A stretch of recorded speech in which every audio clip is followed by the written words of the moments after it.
Gema yang tak pernah padam. Baskoro duduk di antara tumpukan televisi tua dan kabel-kabel yang melilit seperti kenangan. Di usianya yang menginjak 40 tahun, tangannya masih cekatan menyolder timah, meski matanya mulai lelah.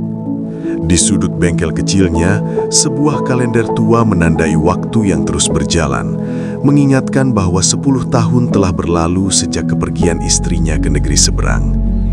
Baginya, memperbaiki barang elektronik bukan sekedar pekerjaan, melainkan cara untuk membunuh sepi.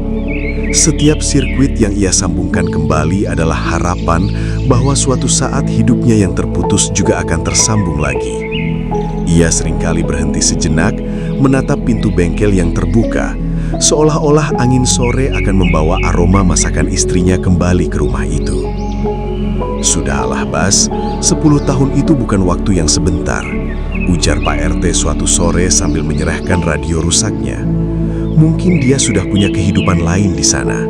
Kamu masih muda, carilah pengganti yang bisa mengurusmu di sini. Baskoro hanya tersenyum tipis, sebuah senyuman yang sudah ia siapkan untuk ribuan komentar serupa dari para tetangga selama 1 dekade terakhir. Setelah Pak RT pergi, Baskoro mengambil sebuah bingkai foto kecil yang selalu ia letakkan di samping wadah obengnya. Di sana ada wajah Laras, istrinya, yang tersenyum di bawah pohon sakura. Foto itu dikirimkan Laras di tahun kedua ia bekerja. Baskoro mengusap debu di kaca bingkai itu dengan ibu jarinya, merasakan kehangatan yang tak terlihat namun nyata di hatinya. Tetangga sering berbisik-bisik saat ia lewat di pasar. Mereka menyebutnya pria bodoh yang membuang masa jayanya untuk sebuah penantian yang sia-sia. Namun Baskoro tahu apa yang mereka tidak tahu. Ia tahu bagaimana suara Laras bergetar setiap kali mereka menelpon, menceritakan betapa ia merindukan aroma tanah basah di depan rumah mereka setelah hujan. Makan malam selalu menjadi saat yang paling sunyi. Baskoro duduk di meja kayu yang hanya berisi 1 piring nasi dan sayur lodeh. Ia seringkali menaruh sepasang sendok dan garpu ekstra di sisi meja yang kosong. Sebuah ritual kecil untuk menjaga agar ruang bagi Laras tetap ada, agar istrinya tidak merasa asing saat kembali nanti.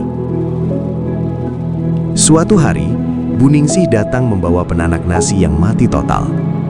"Bas, kamu tidak capek menunggu? Anak-anak muda sekarang saja tidak sesabar kamu," katanya dengan nada kasihan. Baskoro menggeleng pelan sambil membongkar kabel penanak nasi itu. "Menunggu itu bukan beban, Bu. Kalau kita tahu kemana arah pulang yang sebenarnya," jawabnya tenang.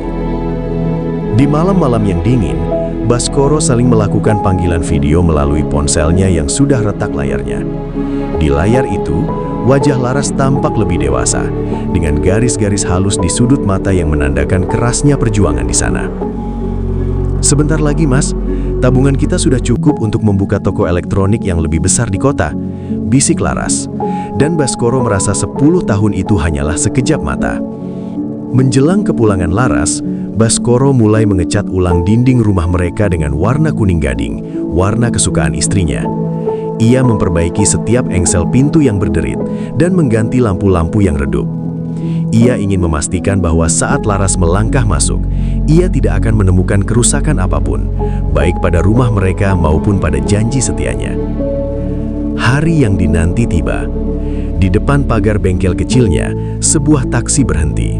Seorang wanita turun dengan koper besar dan air mata yang mengalir deras. Baskoro berdiri mematung, lalu perlahan mendekat. Kesabaran 10 tahun itu kini mewujud dalam sebuah pelukan erat.